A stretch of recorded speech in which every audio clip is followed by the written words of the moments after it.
Hey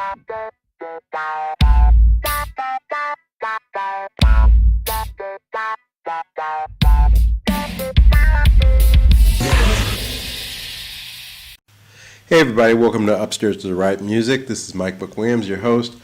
Tonight I'm going to present to you just a lovely story. I'm going to read through this, and I found it extremely touching, and I hope that you do as well. This is from the Mother Nature Network website. This story is about a gentleman by the name of Mr. Paul Barton. Paul Barton brings his music and a moment of peace to rescued elephants. If you live in Southeast Asia, like I do, and you get around, you will see elephants being used in ways that are not very healthy.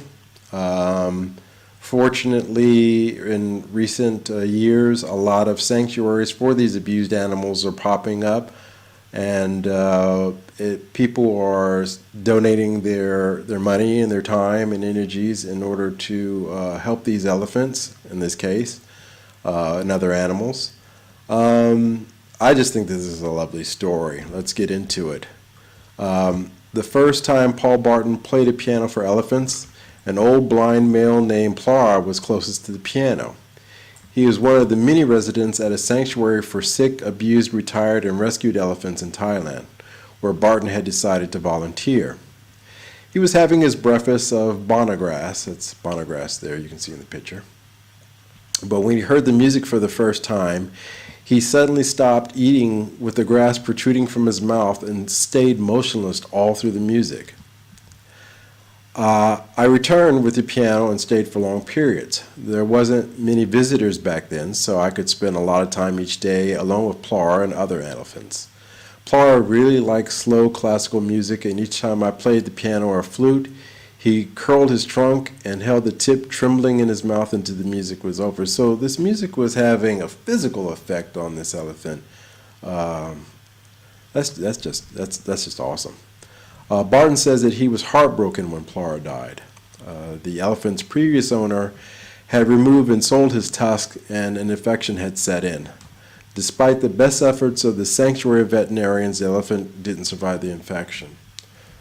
Just terrible. Like I said, if you get around long enough, you spend enough time in this part of the world, as in, you do see a lot of abuses, and this is the result. But fortunately, in the last few moments or months of this elephant's life, at least this Mr. Barton brought some peace to it.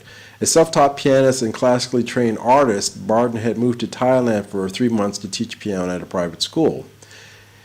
But then he met Kwan, a wildlife artist and animal lover who would become his wife, and they decided to stay. That was 22 years ago. Here Barton plays to Lam Dam, so here in this. So I want you to go to this guy's YouTube page, and you can see all these different videos of him playing music to these animals. Let's read on another paragraph. He let me live. When Barton first found out about the sanctuary, he wanted to do more than just visit the animals. I wonder if these old rescue elephants might like to listen to some calm, slow, classical piano music, so I asked if I could bring my piano along and play to the elephants, he says. They allowed me to do that. Barton soon became a regular. He would sit down at the bench drawing different reactions from the various elephant residents, and sometimes wearing their keepers called mahouts. One of the most memorable reactions was playing Moonlight Sonata to a big bull elephant called Ramsai at night. Ramsai is an elephant that mahouts keep away from people due to his strength and dangerous temperament. To be so close to him at the piano under the moon and stars and play music to him was quite special, Barton says. He seemed to be listening, and from his reaction, like the music, he let me live. So here is actually Ramsai right here in this picture. Quite wonderful.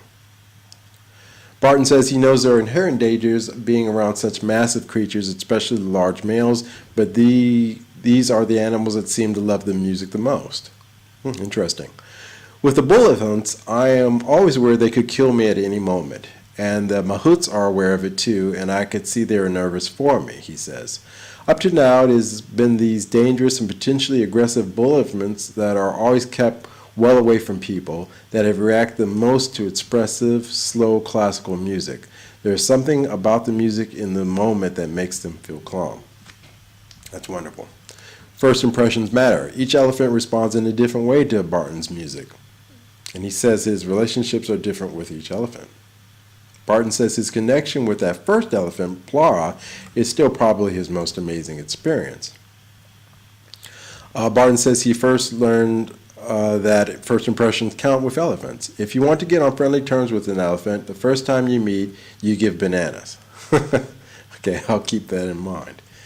It said elephants memorize your scent and will think of you as a friend next time you're together, he says.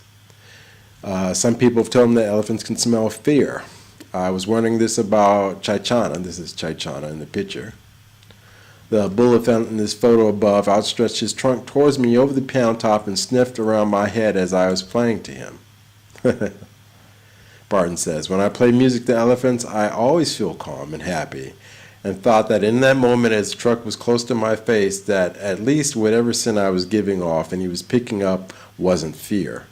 Perhaps Chaichana could smell and recognize the scent of someone that liked him very much indeed. I hope so.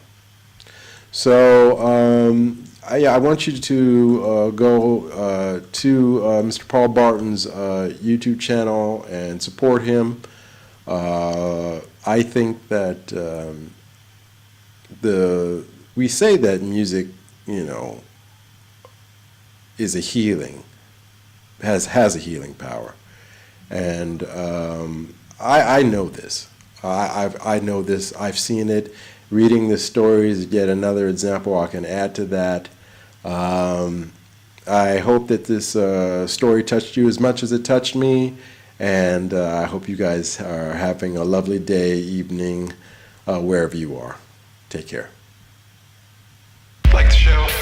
Well, show your support by subscribing and hitting the like button. See you later.